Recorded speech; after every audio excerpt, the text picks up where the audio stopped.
And we are live for week 8 of Anchor Down, the Topsail Pirates football show. This is your weekly port of call for Pirate football. Thanks for everybody for coming out tonight and joining us as we recap Laney Preview Hoggard.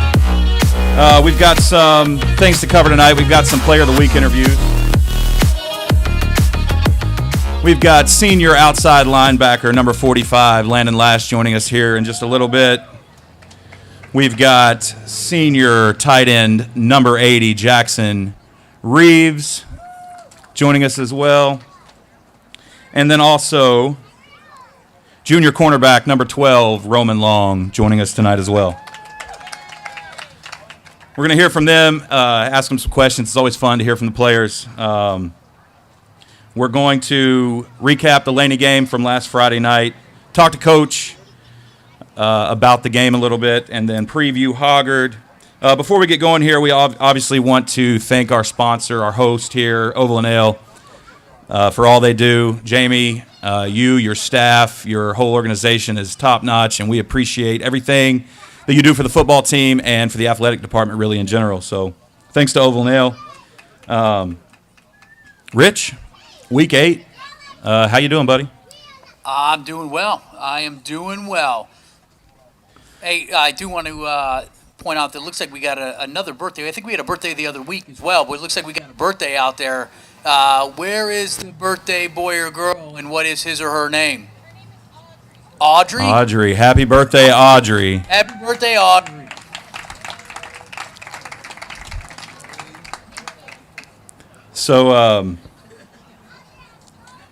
So yeah, last week was a week.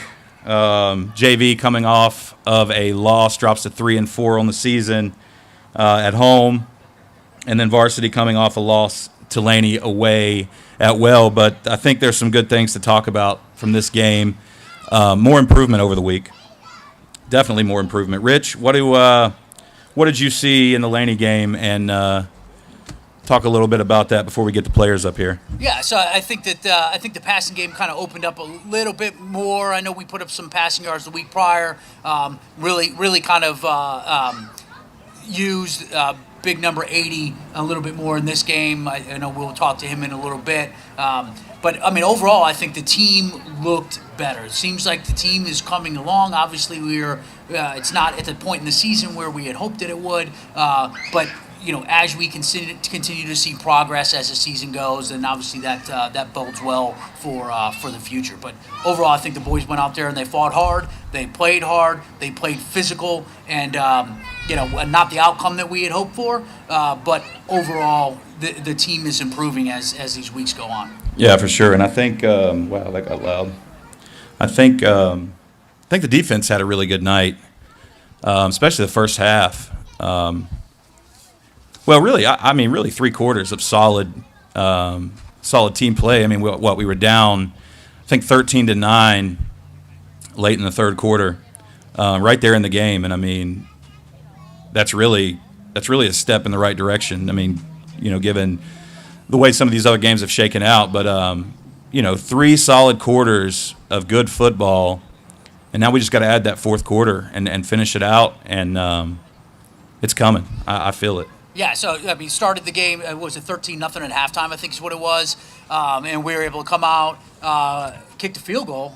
I think it's been a minute since I saw Topsail kick a field goal, at least that I can remember. And then, go ahead and kick off, and then we get that interception. We punch it in for the touchdown, missed that extra point, and then unfortunately Laney had that big kick return that I don't even want to say took the wind out of our sails, because the defense bucked up, and Laney did end up scoring on that drive because they took over at around the 20, and then they barely got in on that 4th and goal from the half-yard line. Defense played really tough down there. If we're able to get that stop, who knows how that game ends up going. Yeah, definitely. All right, so we're going to start off here. We kick it off tonight. We're going to call our Players of the Week to the stage and hear from them. Number 45, senior outside linebacker Landon Lash. Number 80, senior tight end Jackson Reeves.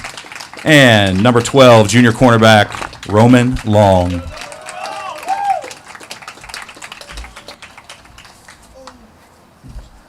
Hello, sir. Hi. Roman's got a flat tire right now, but that's okay. He's assured me that it will be fixed tomorrow. All right, boys, you guys get to share the mic. Who wants first? All right.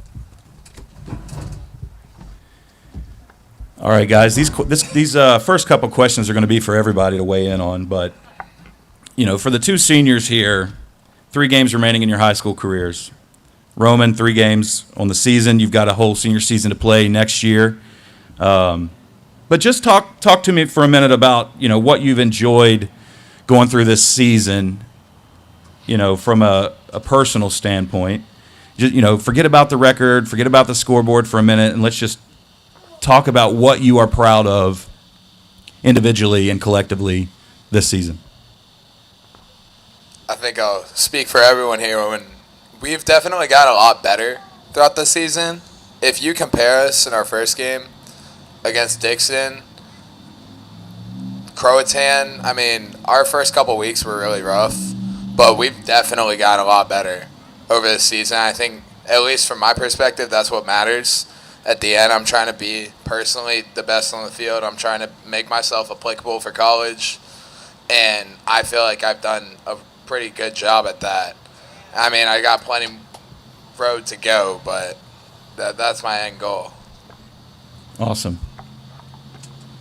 I've enjoyed just going out there on Friday nights and playing with these boys. I wouldn't want it with any other team. The dedication that we have and the hard work that we put in. We've done so well, not hanging our heads and just going out after Friday, going back out there on Monday and saying, we're all good, we're going to go get this win, and just having a night on Friday. And I love these boys, and we're a great overall team, and we're set up for success. I think from a team standpoint that we've done a good job looking forward to next week and not counting ourselves out after we've lost. And I think from a personal standpoint, I've come a long way from week 1. Like against Dixon on the first play of the game, I got knocked on my butt. And since then, I've managed to stay on the field. All right. So again, this question's for all y'all. So obviously, as players, as younger siblings, we're not out there. We're not in the locker room. We're not out there at practice during the grind that you guys are going through. But for the parents that don't see it on a daily basis, and for those young players that whether they're in middle school or playing Pop Warner rec league football right now, what is it that you guys have done to kind of prepare yourselves physically, mentally, to play at the high school level, play at a high level at the high school level, and continue to try to, achieve potentially, if this is your goal, that goal of playing, in college? I think you better answer that type of question. All right, so the hard work that is required to play football is, it's a lot. You go out there on a hot summer day and you practice for multiple hours, get a workout in, come home, rest, and then go back and do it the next day. And you're preparing all summer for week 1. And summer, it feels like you're just practicing for no reward. And then that week 1 rolls around and it's like, wow, summer was worth it. Summer was needed. So for the youngins out there, don't take anything for granted. This game is a lot of work and a lot of mental focus that you have to play this game. And just don't give up on it, because this game has brought me closer to friends that I now probably call more than family. And it just brings a lot of brotherhood that you won't have playing or doing anything else in your life. Good answer. Definitely good answer. To build off of what Jackson was getting at, you get what you put in. You know, like, I mean, it might not show that. I put in personally a lot of work in the off season, and we're 0-7. So I mean, but you get what you put in, and like it definitely shows. Like I'll be at camps, or like I'll see other teammates who I know are on that grind. That you can see them. They shine. They perform over others when they're putting in more work. I see them put in the work, and it shows. I'm like, anyone aspiring to get to that level, the work you put in, you will get out. I promise you will. And if you don't get something, it's because you didn't earn it. It's as simple as that. That's right. That's right. I think a lot of the preparation from week to week comes from pushing yourself in practice. And I think we saw that the first couple weeks. We had a good offensive showing the first week, and we kind of sputtered out, and we realized that we can't be okay with staying where we are now.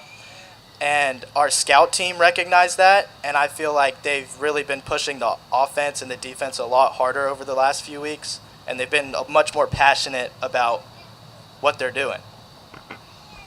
Right on. All right, just a quick follow-up to that last question, and this is for well, Roman, you can weigh on this too, but if you could give your 8th grade self one piece of advice now that you know what it takes to play well for the seniors 4 years of high school ball, and for you, Roman, as a junior, 3 years of high school ball, if you could give yourself one piece of advice, what would it be? Don't cut weight. It's the stupidest thing ever. Don't ever cut weight. Okay. Yeah, weight's a big thing in football. I was going to say, tell them to eat. Because I'm not going to lie, I'm a little underweight for a tight end. I mean, I still get around and do what I need to do, but I tell them to eat and get in the weight room. Yeah, I would say start lifting weights. In 8th grade, I had never lifted weights, and that started as a freshman, so I'd get much more focus on that. That's good advice. Yeah, all good advice. And so it sounds a lot like what you're telling yourself and potentially some of these future Topsail High School football Pirates out there, that the work that you put into practice or put in at practice is just like the tip of that iceberg. You know, that you got to put in some time and some effort on your own free time in order to kind of get there. So, yeah, great advice. All right, so I got a question for you, Jackson. So 3 receptions, 50 yards against Laney.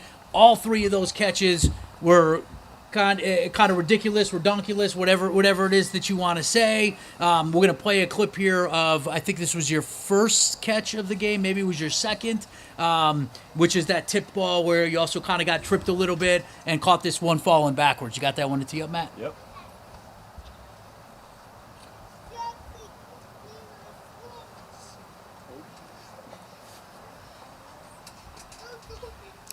All right, so on the sideline before this play started, Coach Carton was like, "We're going to you, Jackson. Be ready." So like, okay. And then I line up, and there was 2 guys over top of me at one point. And I should have probably come here right now, but instead I was like, well, might as well run him over. So I ran him over, and unfortunately he tripped me. But I tipped the ball, and I was like, oh, shoot. Like, that's not what we want. And then I see the ball falling down, and I'm like, well, I got some good hand-eye coordination, and let's make a play on this ball, and let's get a first down. Keep it rolling. Great catch. I went nuts in the bleachers, in case you wanted to know that. So talk to me about the game Friday night.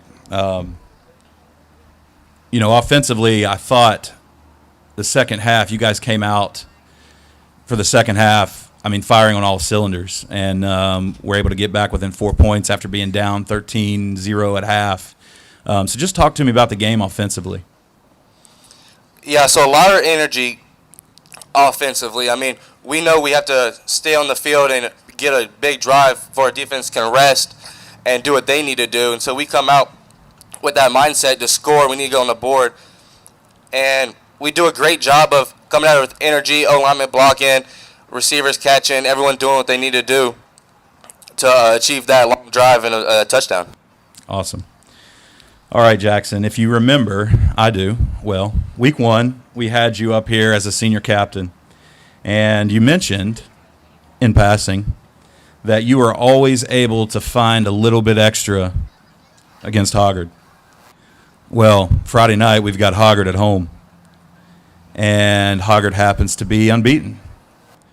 So what can we expect from Jackson Reeves Friday night at home against Hoggard? Expect nothing less than greatness. Expect me to come out there firing. Hopefully, well, not hopefully, definitely I'll put a hard kid on his tail. I'll make them feel it. They'll definitely know I was there. I like it. They definitely know that Topsail tight end Jackson Reeves was there, and they'll feel me. All right, I like it. All right, we're going to play another clip here. This is another catch you had. Great play from the quarterback, feeling some pressure, stepping up in the pocket, delivering a dime over toward the sideline to you that you were able to pull in for the catch for a big gain. I believe it was 47 yards, if I'm not mistaken. Maybe I'm off on that yardage, but here it is.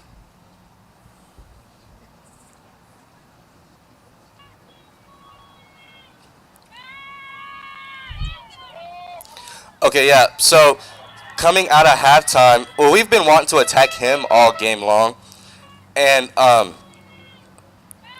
they were like, "We're going in a certain formation. You're going to be against them. We're running this certain play," and I was like, "Okay, great mismatch. I'll get open." And I seen the ball in the air, and I knew it was catchable, and I went and got it. And I'm glad I was able to do it. I mean, yeah. All right, there you go. All right, so just like all the other seniors that we've brought up, with the exception of week 1, you get the senior question. So, Landon, be prepared, because this question will come to you as well. What's next for Jackson Reeves? Well, hopefully y'all see me playing college ball next year. And I want to study law and become a lawyer when I'm older. So hopefully that will be the next path for me that I will take. Nice. Hey, those are good goals to have, man. Those are good goals to have. All right, moving on to Landon. So you led the team this week with 12 tackles. 3 of those are for loss, plus a sack. Not to mention what you did on offense. And I believe that we've got this play up here of your. I was talking to Matt, and I think it's a double pancake. I would classify it as that. One of the best games of the season. Have you found another gear? What kind of keeps you motivated as this season is coming to a close? I've definitely changed my mindset through the middle of the season. I had a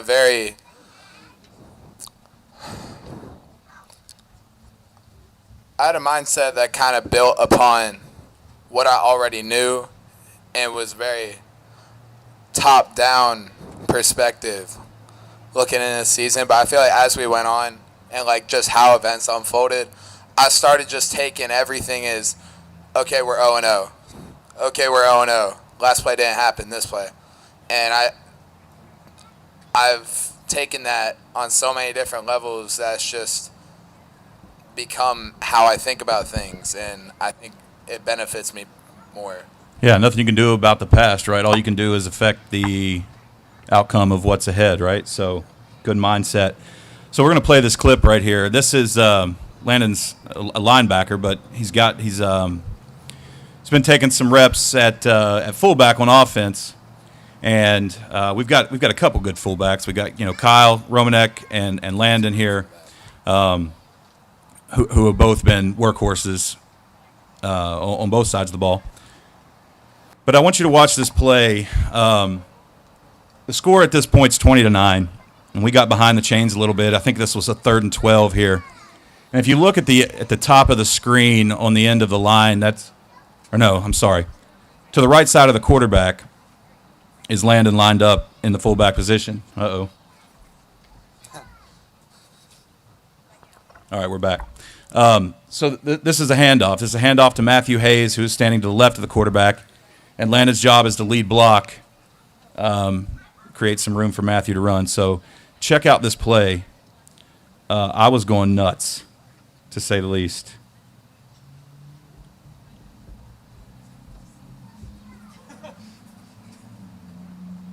That's 2 pancake blocks in a row. I call it like 1.5. No. I tried to pancake that second. I tried so hard. I wish he went on his back. He didn't. So talk about that play. What are you reading when you're coming off, out of the backfield? What are you looking for? So being lined up in the formation we are, it's really hard to disguise. Like, we're not going to go the other way. I mean, if we did, it would be pretty inconvenient, to say the least. I mean, we do have some concepts for it, though. Really, I'm just seeing the guy. You'll see it when the play restarts. He creeps up, okay? And I'm seeing between him and the end man on the line, which of them is going to be the primary threat to Matthew, and which one is probably actually going to make the tackle. I see 44 get caught in trash. He gets washed down, so I don't worry about him, and I just see 8. We was the end man on the line to start. And I know I need to take that guy out because he's the only guy that's going to tackle Matthew at this point.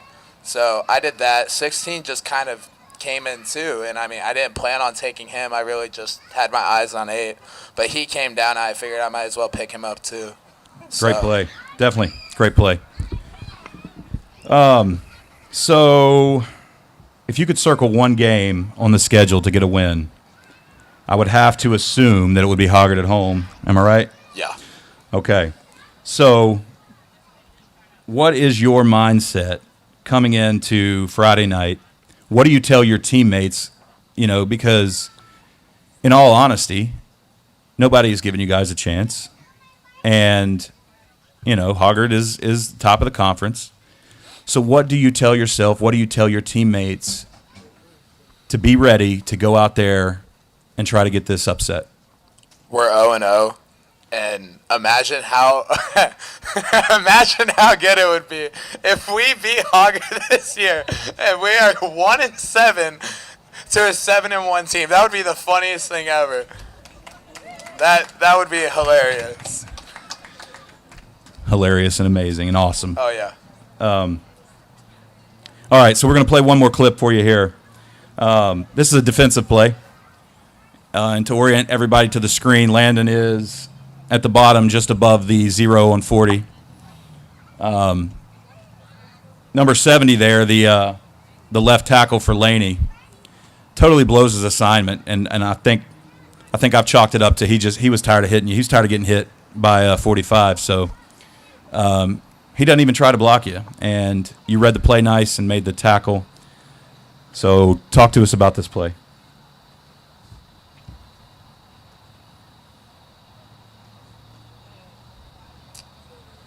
Yeah, so I'm pretty sure we were in cover 4 here. I should not have even pass dropped. I'm going to be so honest. I should have already been right beside number 70 by the time this ball was thrown. But I was sitting in a slant window because we had pre-gamed for this number 1 guy to be a threat. I don't know what he did here, but I saw the lineman just kind of pass through our D-line, and that's a big primary tell that something's funky. It's a screen.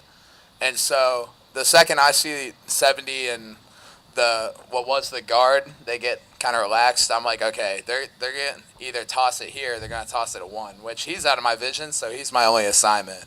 And I was running at him before they even threw the ball. So, I mean, that's just what happened.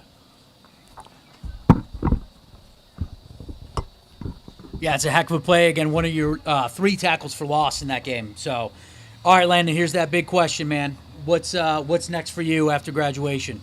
I want to go ball out in college. I want to go ball out in college.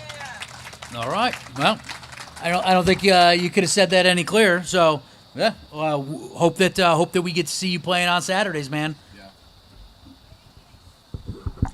All right, let me apologize here to Roman. I don't have clips for Roman. I was under the impression that he wasn't going to make it tonight, because due to the ankle. But then we saw him walk up. So, Roman, I sincerely apologize for not having clips prepared for you, even though there's tons out there that we could clip.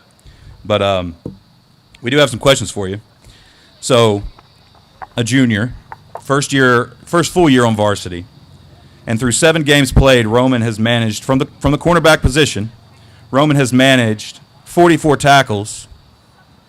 That's good for 6.3 tackles per game, and a tackle for loss. That's hefty work over there, brother. I remember watching you coming up through JV, and I've watched you wrestle and all that stuff, and I remember, I don't remember which game it was, but it was a few weeks back. I feel like maybe it was a home game. I feel like all we called over the intercom, tackle made by Roman Long, tackle made by Roman Long, and I was like, wow, no offense, but I didn't expect this from Roman, and he's out here totally balling out, as a junior corner. So props to you, man. I'm proud of you. But just talk about the season. Like we said, you were mainly a JV player last year. Talk about the difference in making that step up to varsity for your junior year, and how, what that requires of you personally to be able to be ready on Friday night. Yeah, being strictly JV last year, I wasn't expecting to come up and start as much as I have. And it's definitely a lot faster pace. The guys are quicker. I have to be a lot more focused from play to play. Everybody's a threat. And so preparing, I like to watch a lot of film. I like to see who I'm up against and what they like to do. I just like to gauge my ability against theirs and see how I can best use my skills to counteract theirs. Nice. Well, keep grinding, man. Obviously, you got one more year here at Topsail. Keep grinding. Hopefully we'll see you back up here on this stage next year. And I promise you that Matt will have some footage. But I got one more question for you. Again, going into your senior year, in your junior year, got one more year left here. So I'm not quite going to ask you what's next for you, because I know what that is. That's be a senior in high school, play some high school football, and graduate. But you're on a team, bunch of seniors. You got 2 seniors up here on the stage with you right now. You're a junior. Next year, you'll be one of the leaders on the team as a senior. What have you learned from some of the seniors on the team this year that's going to better prepare you for a leadership role next year? I think all our seniors handle adversity really well. For example, number 6, Caleb Holland. Early on, I would get in my own head, been first few weeks in varsity making mistakes, and he's always in my ear telling me to keep my head up. And Landon Lash, he's a big voice in the locker room. He's always encouraging everybody. He doesn't let anybody dwindle on negatives, and I think that's something I want to carry into my senior year. Awesome. I have one more for you.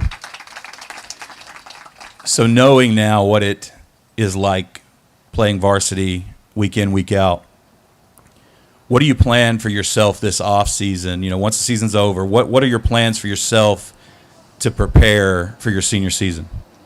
Right after football, wrestling season starts, and I'll probably be wrestling. Don't cut weight. Yeah, I was about to say, don't cut weight. Yeah. So I think that'll help me a lot, staying in shape and tackling. And then once we get back into football season, spring, summer, I think it's going to be a lot of grinding day in, day out, just working on my craft, getting better for my senior season. Awesome. All right, guys. We'll be there Friday night cheering you on at home. This is our third home game. I forgot about homecoming. All right, but yeah, we'll be there. Watch you guys give your best against Hoggard, and I know you're going to make us proud. So, number 45, senior outside linebacker Landon Lash. Number 80, senior tight end Jackson Reeves, and number 12, junior cornerback Roman Long. Round of applause.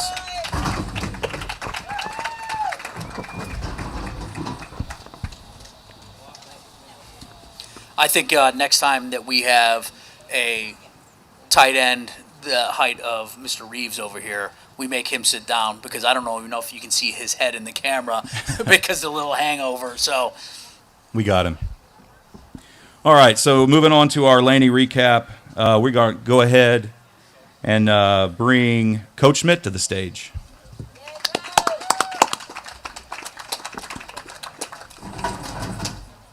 You doing, Coach? Good to see you. Coach.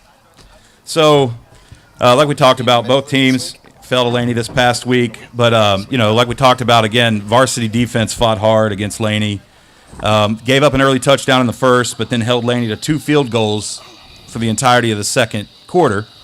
Got to halftime, down 13-0, and then came out blazing to start the third quarter.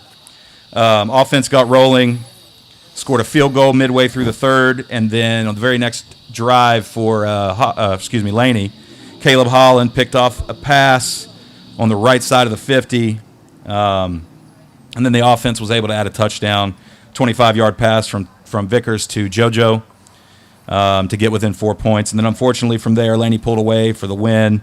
But if we can take what we did in that third quarter and replicate it over the course of an entire game, we can figure this out and get on the right side of the win column here. Really, several opportunities over the next 3 games. So, Coach, floor is yours. I don't really care about the record at this point. I don't care about the scoreboard, but I want to talk about what good came from that game because it was by far the most, complete performance of the season. And, like I said, I feel that win coming. So, floor is yours. Talk about the Laney game and what we just talked about. Yeah, I appreciate that. I mean, I agree with you. Our best effort, yet again, 6 weeks in a row of our best effort, and we just keep stacking great efforts together. And I think the guys said it too. We talk a lot about playing the next play. Not dwelling on our mistakes, not focusing back on the things we can't control. I think Landon said that perfectly. I've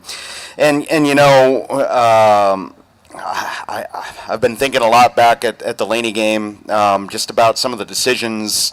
The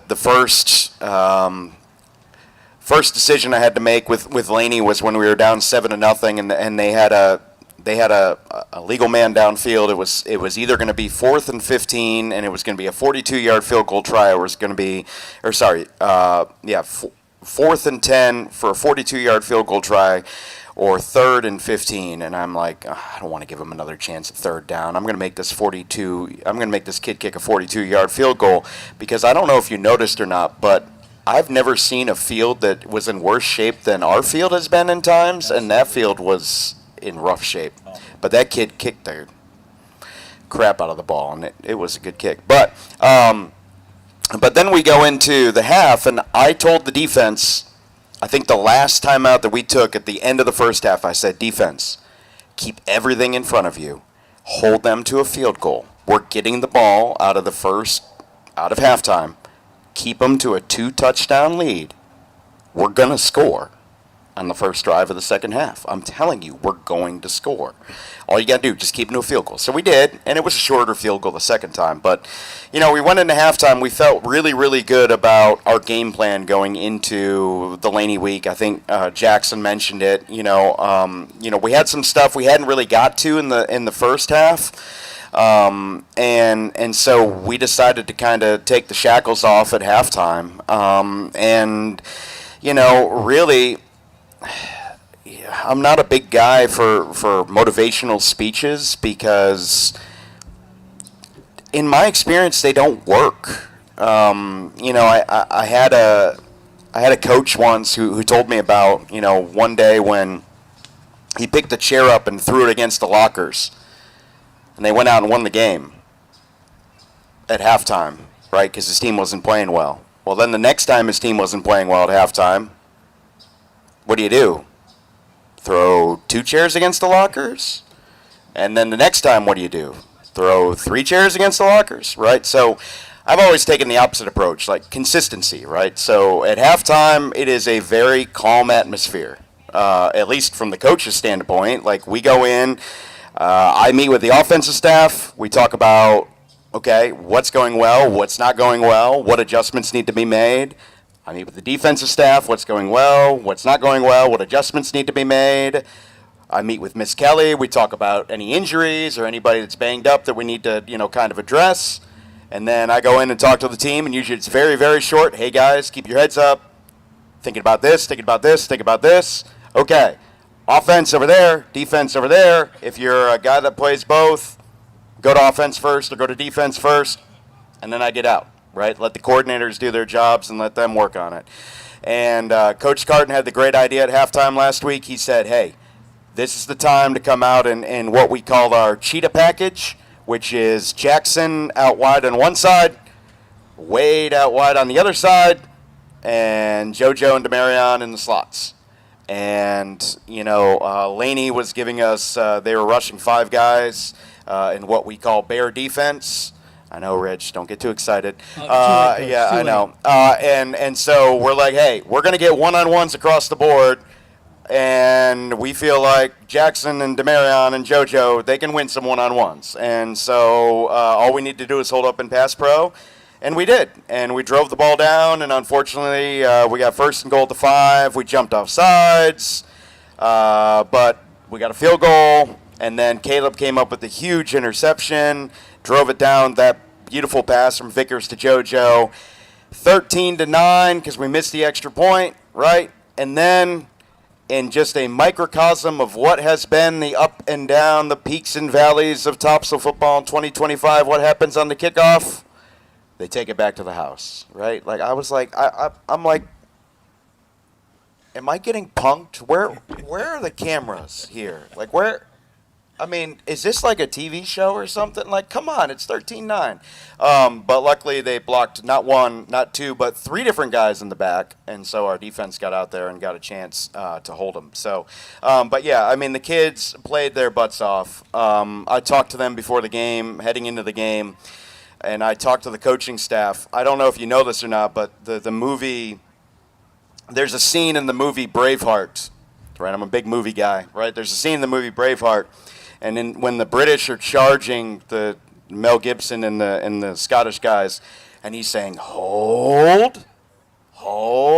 And so I told our guys, my pregame message to them was this: we're at their place. It's homecoming for them. They're going to be all jacked up. They're going to be ready to go. Things might not go our way, but just keep holding the line. Just wait. Wait them out, because that pregame energy, that extra homecoming stuff is going to fade.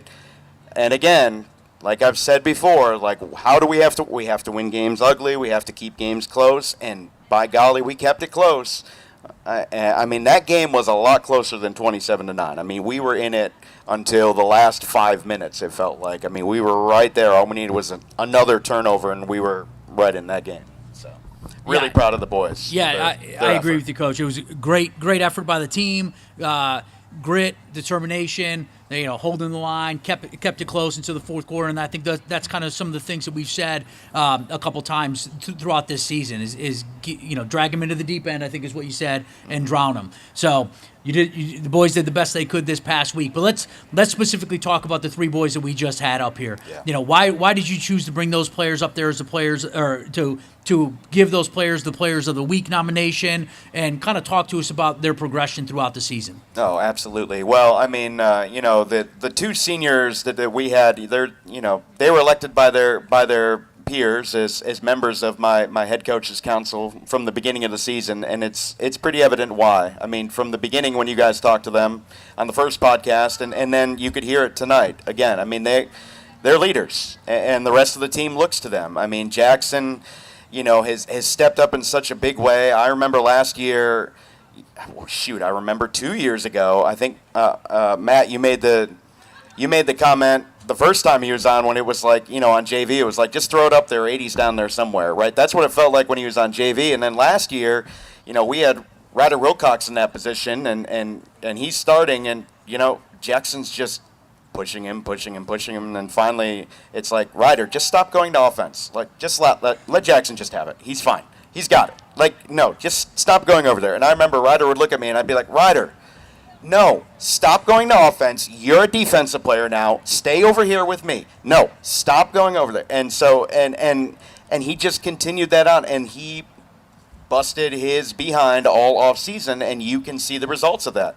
And Landon's the same way. I mean, Landon, from the day that I got here and I met him, and I was like, holy cow, I don't know what position this kid's going to play. But whatever position it is, he's going to be successful at it. And you know, his work ethic is second to none in our program. And I think I've said this story, but if I haven't, I apologize on the podcast here. But, you know, the day I got named officially as the head coach, Landon was the first kid that came in my office. He said, "Congratulations, coach. What do you need from me?" I said, "Landon, you are the hardest worker on the team. But you being the hardest worker on the team is great. You making the other guys on the team work as hard as you do lifts everybody else to that level. And that's what I need from you." And he said, "I got you, coach." And from that moment on, all summer long, all through the fall, I was putting people into his weight rack. He was don't want to say forcing, but urging them to work a little bit harder, and then we'd switch new people in, and then we'd switch new people in, and you know, rising tide lifts all boats. And that just continued on through the field, and anywhere we put him, he's been great. Kyle got hurt last week in the Laney game, and we knew exactly who we needed at fullback when we needed a fullback, and that's Landon. And so he's just been great. And like, I could pick him, I could pick Jackson. Like, we could pick them as players of the week every week. I mean, they're just solid. They're great in their roles. They do everything right. They do everything that's asked of them. They're just really, really good players for us in the program. And then Roman, especially, Roman has been playing his butt off. And you know, you mentioned he played corner this past week. He didn't know he was going to be playing corner until Tuesday of last week. He'd been playing safety for us, and we came up with the idea, how about we move him to corner? And in typical Roman dialogue, this is how every conversation with Roman goes. "Roman, you want to move to corner?" "Yes, coach." "Okay. You have any questions?" "No, coach." "Okay. So you're going to play corner now?" "Got it."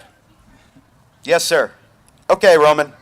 And so we go into the game, and it's obvious that Laney wants to target that position because the first 3 plays of the game, they went what we call FSL, or formation to the sideline, where they overloaded to the weak side and attacked that position.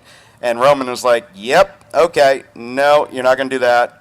And that's also where Landon is. And the two of them are like, "Nope, you're not going to do that. Nope, you're not going to do that. Nope, you're not going to do that."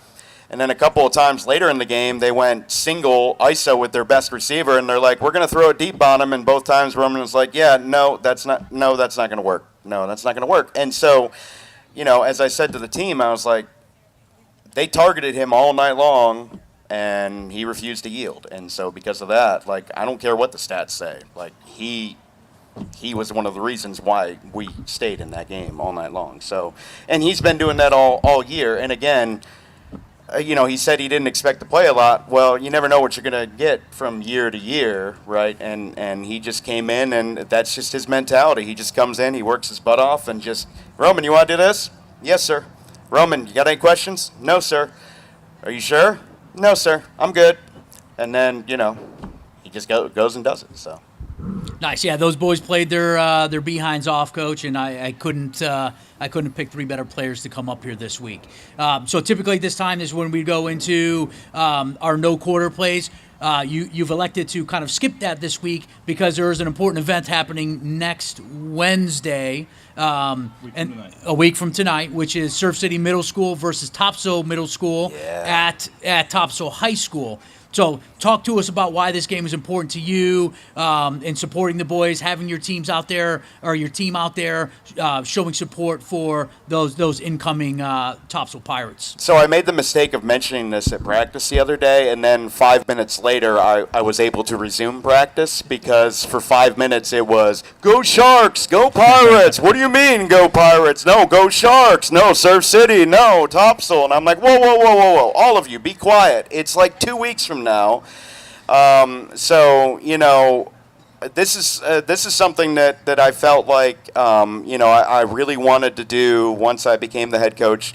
You know, I'm big on community, and I'm big on the best football programs I've ever been part of, the best football programs I've ever known are K through 12 football programs. And And I haven't done a great job, admittedly, this year, kind of getting through to those levels, and I apologize about that, but I've been a little bit busy. But I'm trying, and so one of those ways I really want to do so is take the opportunity next Wednesday, because Surf City is playing Topsail. It's the last game of their year, and it's on our stadium, and it's right next to our practice field, and it's at 4:30. And now that we get out of school, at whatever time we get out of school, I don't even know. I think we start at like 5 a.m. I think the cars start lining up at 5. I'm not sure when we start school, but Is that for pickup, Coach? yeah, I think that's for pickup. Yes. And so since we get out of school, we can practice right after school, and then we're going to take the whole program, varsity and JV, and we're going to go over there. And I told him, I said, you're going to split off and you're going to go root for whichever team you want to go root for.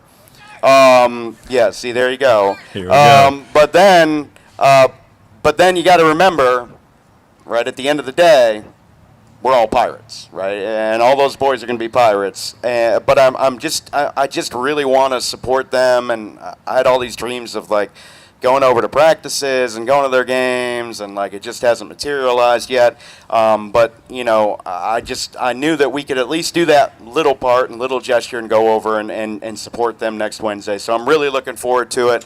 I keep hearing all these stories about all these middle schoolers, and I know that we got some younger siblings of some of our guys on those teams. So I'm just really, really excited to kind of see both those middle schools and get out there and support those guys and just show them that we care and that we want to be there and we want to welcome them to our brotherhood and to our program with open arms. So everybody can support this game next Wednesday night.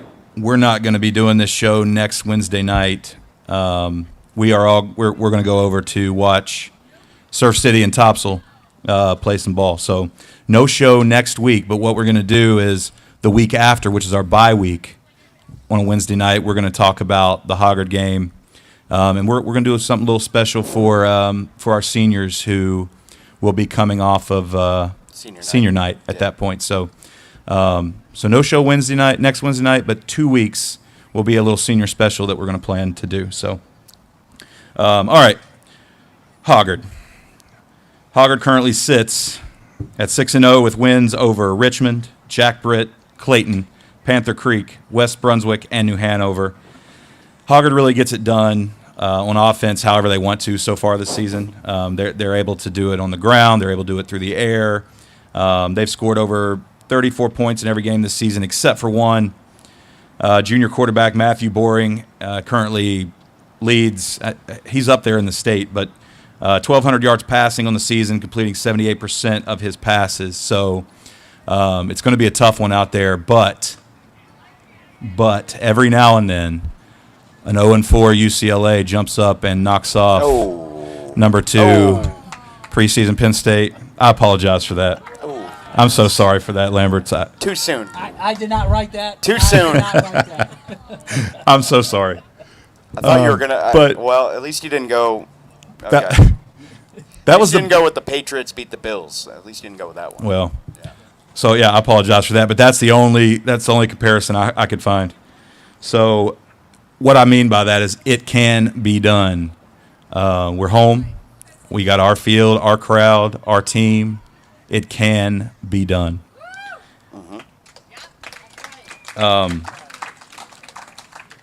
And I know we're going to get 100% effort from the boys on the field, from the coaches on the sideline, to the fans in the stand. Let's show out Friday night at home. And I will also mention Thursday night away. JV plays at Hoggard tomorrow night. So let's get down there and support them. Our JV team beat Hoggard last year. Yes, they did. So let's go watch, and I can't stress this enough. Let's bring it Friday night at home. Yes. We only got 2 more of these left at home this year. Let's make it crazy. And just quickly, I just wanted to mention on Friday. Well, first of all, I mean, if you're gonna mention all those stats and stuff, I mean, as I said to the kids on Monday, you know, I said, okay, so Hoggard's coming in. You look at the RPI, right? They're first in the state. We're in 7A, we're, I don't know, 56th out of 60. I don't know. So I asked them, I said, you guys just want me to call Hoggard and tell them we forfeit? And they said no. And I said, okay, good, because I wasn't going to anyways, because as my dad always told me, you respect every opponent and you fear none. So I could care less how good they are. I mean, I know they're good. They don't beat themselves. They're fundamentally sound. You know, but it's teams like this, like you want to play the best teams. That's how you get better, right? That's how you learn how to get to that level, is playing those teams. But I just wanted to mention something cool we're doing with the Student Council on Friday so that you as fans can also participate with us. Friday we are doing a pink out because it is October. And so the kids have been bothering me about wearing pink apparel. And I wanted to make sure that if we were going to do it, we were going to make sure it meant something. It wasn't just, we're going to do it to do it. And so to that end, we're partnering with the Student Council, the cheerleaders, the band, and so they're going to do another pregame tailgate in the gravel lot. They're going to have a big pink banner. The students are going to be wearing pink. You are welcome to wear pink. The boys are going to be allowed to wear pink. Whatever they want to do pink-wise. Miss Erin is going to be using pink tape for all of our various injuries and ailments. And then also, which I think is pretty cool, Student Council is going to be having inside the entrance, they're going to be having posters for fans as they come in to kind of sign like, I wear pink for, and that's your chance to kind of represent someone. Like, for instance, you know, like I'll be wearing pink for my grandmother, Ellen Schmidt, who passed away due to breast cancer. And so, like, that's your chance to kind of make it mean something and kind of get it, you know, again, a little bit of a life lesson here as to, you know, we're not just wearing pink to wear pink. Like, it means something. We're doing something to honor those people and to remember those people. So pink out this Friday against Awesome. Hoggard. All right, Coach, we appreciate it. Yes, thank you guys. We'll see you Friday night. All right, give you a quick conference update. And then, well, Rich, do you want to weigh in on that Hoggard game before we move on here? Yeah. Actually, I do real fast. So I reached out to Hoggard this week, and I was able to get the gentleman who dresses like a Viking and screams into that horn. I invited him to be in the Crow's Nest this week as Matt's special guest. He go off that thing. That's good. No, I think that we all know there's going to be a tough game, but the boys are going to be ready. You're going to get out there, be physical, and we're going to shock Eastern North Carolina on Friday night. I'm here for it. All right. So quick conference update, and then we'll let you guys get out of here. So this past week, week 7, 6 of the 7 Carolina Coast Conference teams were in action. Ashley was on a bye. The two games outside of ours were West Brunswick at North Brunswick. North Brunswick was able to get the win, 42-24. And then Hoggard was at New Hanover. Hoggard was able to get the win, 34-0. So those were the two games outside of ours. Conference standings after 3 weeks of conference play. Hoggard's in first, 6-0, 2-0 in conference. Laney is in second, 4-3, 2-1 in conference. North Brunswick's tied for second. They are 3-4, 2-1 in conference. Fourth place is Ashley at 2-4. They are 1-1 in conference. New Hanover tied at fourth, 2-4 on the season, 1-1 in conference. West Brunswick sixth, 4-3, 1-2 in conference. So that's your conference standings entering week 8. Week 8 games. Obviously, Hoggard is here at Topsail. We've got North Brunswick at Ashley. We've got New Hanover at West Brunswick. Laney will be on a bye this week. So that's your conference update. So before we get out of here, I just want to remind everybody, Thursday night, tomorrow night, at 6 o'clock kickoff at Hoggard, and then home Friday night, varsity takes on Hoggard, 7 o'clock kickoff. My FTF plug here, Friends of Topsail Football, this make all this happen, the show, and then all the volunteer, the pregame meals, the sideline support, the setup, the teardown, the huddle, the filming, all that stuff. FTF needs volunteers, and we appreciate everybody that volunteers and that signed up for games and things, but we still need more. So I say it every week, get on that Facebook page, Friends of Topsail Football. There's a Google Doc or a Google spreadsheet or something where you can go on and sign up for game day support. So, hey, Matt, can I jump in on that yeah, real fast? Absolutely. So when I checked earlier today, we had, I think, one volunteer for Huddle for Thursday. So if we want to get JV's game on Huddle, get some volunteers out there, and I believe there's still one open spot for Chains on Friday night. So if you want what I think is the second best seat in the house, get on there and get signed up before somebody else takes the opportunity. All right. Apologize again for that horrible joke. I promise you, Lamberts, I did not write that joke. All right. Okay. So our socials. We've got this YouTube page. We appreciate everybody that's checking us out live right now, watching with us, and then everybody that's coming back and watching the replay. If you could, go down, give us a thumbs up, like the stream, subscribe if you haven't. We've got the Facebook page we mentioned, Friends of Topsail Football. We've got an Instagram page. All the players are on there. And we've also got a Twitter. I don't know if you guys knew about the Twitter, but it's out there too. There's a lot of player-specific things on there, like this player went to this camp, or this player got an offer from this school, or this or that, or whatever. So if you got Twitter, or X, I guess, jump on there and give that account a follow as well. We appreciate everybody coming out tonight. Tons of familiar faces, some new faces. Bring your family, bring your friends, bring your neighbors, bring your teammates, all that good stuff. Again, no show next week. We're going to be out supporting the Surf City and Topsail Middle game. But 2 weeks, we'll be back right here Wednesday night, 6:30.